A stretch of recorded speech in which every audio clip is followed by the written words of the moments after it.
Other interesting cultural news, you have Dylan Mulvaney, astronomical speaking fee critiqued. Now, a little bit of background on Dylan Mulvaney in case you've been living under a rock or in Iowa.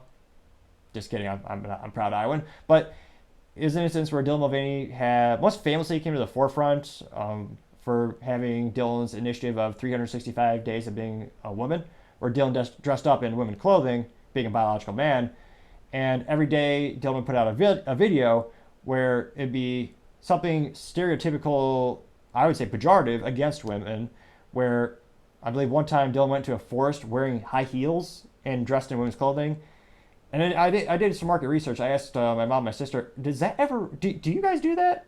Do you guys go into the forest on the weekends in high heels and prance around? And of course they said no, that no woman actually does that. Same for many of the activities that Dylan highlighted. But in terms of marketing, brilliant. Dylan got $1 million endorsements from the largest brands on the planet, including of his Ulta makeup company. I think that was $1 million check right there. You had Nike, one of the largest brands in history. Nike gave Dylan a bra, and Dylan wore the bra, got paid to take a picture of Dylan, and there wasn't too much of a boycott against them. Now, you might notice I'm using Dylan's name more than you could possibly want it to ever hear it, but it's because on YouTube they actually will pull the videos based on the wrong pronouns. I say wrong pronouns because biologically those are different pronouns than what Dylan prefers, which is part of the mental game that is also a political issue and a point of debate for many people. It also reminds me of 1984. Again, do not make this a drink game because I reference it too much. It's a brilliant book by George Orwell, which every American should read. Everyone should read it because it's actually a little sad that reality is worse than the book. But in the book, they actually electrocute the main character again and again until he acquiesces and he actually will say 2 + 2 = 5. They broke his mind so that he would say that. Even though he knew it wasn't the truth, they broke him. So there's a lot of parallels. I would never make that. I would certainly never make that analogy. But many people feel it's a similar situation. So that's why you might find this line of vernacular a little bit more awkward than usual. I don't want the video to get pulled. I'll eventually probably post a unedited video on Rumble as we continue to diversify the channel. But that's why this conversation sounds ridiculously awkward. Well, I guess not conversation, this speech. But that's a little background on who Dylan Mulvaney is. Also, famously got the Bud Light endorsement, a little can with Dylan's face on it. That happened April 1st, not a joke.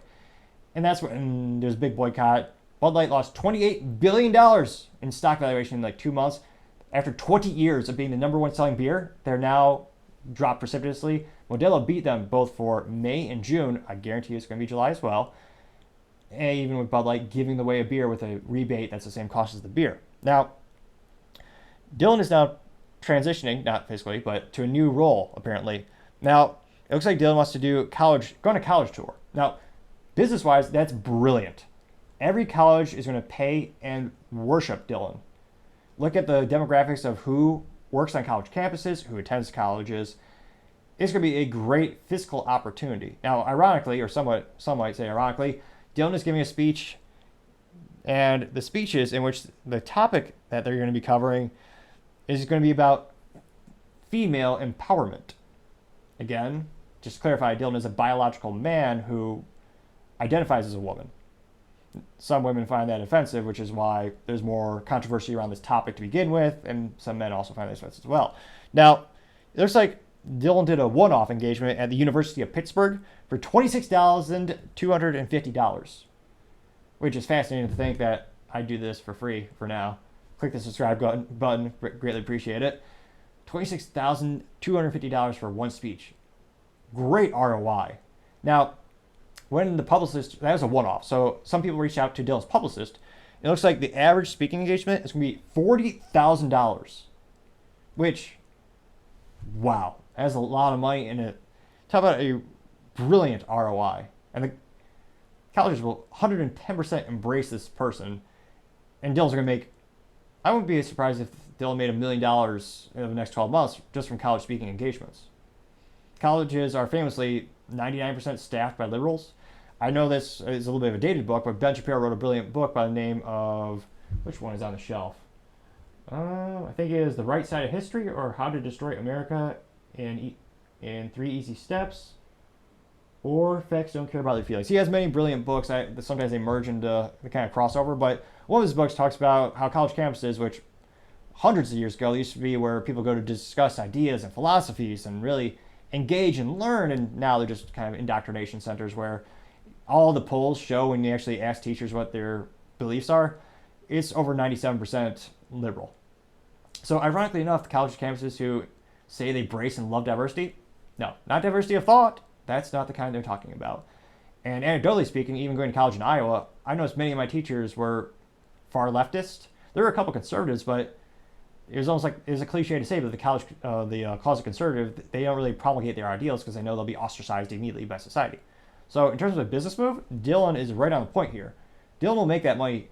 In terms of, some people are saying it's astronomical amount, which based on Dylan's content, I would agree with, just because many of the things that Dylan is saying,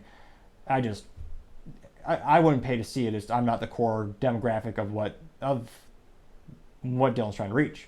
But in terms of a speaking fee, you look at Ben Shapiro, who's a famous conservative commentator. He's also the co-owner of the Daily Wire, one of the largest, fastest growing conservative media companies, headquartered out in Nashville, Tennessee. I think they're up to 1 million paid subscribers, which is astronomically successful for alternative media and growing exponentially. Now, Ben Shapiro, when he goes on college campuses, he's conservative. Guess what happens to him? Not only do they have massive protests, I believe it was at Berkeley, they needed 600 to 900 police officers just to secure the building and just protect him, because the college students were that ignorant and that hateful. Some people even call him a Nazi, which he's an Orthodox Jewish man. He wears a yarmulke. But many people are blinded by hate and ignorance is bliss. Many of the leftists just say he's a Nazi, which is disgusting. He was the victim. He's the number one victim of anti-Semitism, I believe it was 2019. And discussing Nazis, people legitimately are that belief. They actually attacked him and the FBI has arrested them. So, needless to say, he's not what they portray him to be. And interesting enough, his speaking fee for Ben Shapiro when he goes to college campuses is about $35,000. This is confirmed by the Young America's Foundation, which is I believe it's a 501c3 nonprofit, and their goal is to help diversify campuses with giving a voice to conservatives, which on college campuses is a rare thing. And I always think if you're on college campus, you should be absorbing different opinions to help grow and develop. Now, Ben Shapiro, $35,000. So Dylan's only charging $5,000 more than Ben. So in terms of the average speaking fee, it's not too astronomical.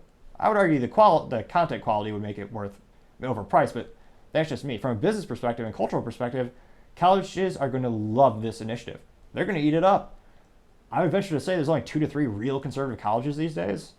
Even the ones who pretend to be religious, they're how do you say this, diet Catholic or not really religious. And really, I mean, those institutions, they might have writing on the wall, but unfortunately there's a lot of charlatans in religion as well, where they'll say one thing but their actions are quite the opposite. So culturally speaking, I think the college campuses are going to love this initiative. Dylan's going to make an unfathomable amount of cash from speaking engagements. But we'll see. Maybe there'll be one college that declines or they says they don't want to do it. Time, I always say, shall tell. Thank you, everyone, for taking the time to tune in. We're trying to get to 3,000 subscribers by the end of August, so I'd really appreciate you taking time to click that subscribe button. Also, taking the time to comment and like the video really helps it out. It gets shared more and more. The more engagement we'll have, the more we'll be able to invest in the channel, get better production. I appreciate the feedback especially. Also, don't forget to tell your family, tell your friends, tell your coworkers, heck, tell your enemies, tell anyone and everyone. Just stay safe and fight the good fight.